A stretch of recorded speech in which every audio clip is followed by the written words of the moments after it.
So that is what Arvind Kejriwal, Delhi Chief Minister, has to say about the centre's ordinance on Delhi services, which was promulgated last evening. Aam Aadmy Party will be challenging this in court immediately. It says that it will, of course, wait for the court to resume after vacation, and that's when it will be going to court. Challenging this says that the centre's review plea that was filed in the court today is completely meaningless. What was the point of that review plea when you've already, he alleged, overturned the Supreme Court's verdict via the ordinance route? He also said that the Aam Aadmy Party will be hitting the streets very soon, that AAP will in fact ensure the BJP's defeat from Delhi during the Lok Sabha elections. He also very specifically appealed to the opposition parties to not let the ordinance pass in the Rajya Sabha when it is brought to Parliament. Listen in to other reactions that have been coming in.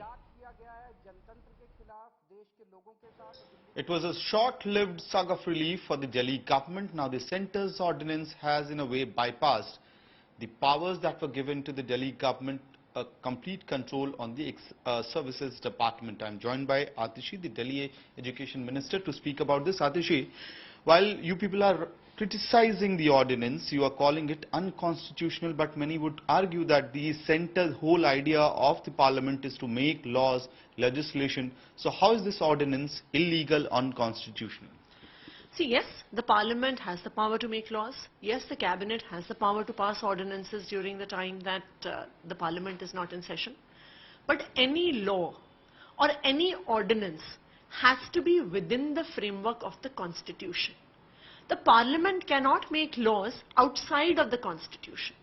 And this ordinance that has been brought in by the central government yesterday is outside of the constitution, because the powers of the Delhi government, as per the Constitution of India, have been very clearly laid out by the Constitution bench of the Supreme Court, which in its order on 11th May said that except for land, law and order and police, the Constitution of India has vested the remaining powers to the elected government of the National Capital Territory of Delhi.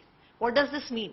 That if the people of Delhi have elected Arvind Kejriwal, then apart from land, law and order and police, Arvind Kejriwal's government will have complete decision-making powers over Delhi.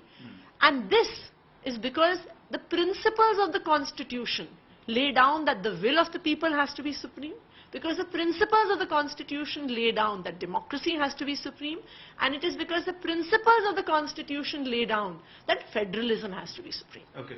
On one side, what we are given to understand that Category A employees, IS, cadre, OGMAD, Danix will be under the centre's control in a way through the NCSSA and the LG's powers. But the DS, SSSB and the lower bureaucracy are still under you. The services department is still under you in that way, partially. This discussion is completely irrelevant, because this ordinance is unconstitutional.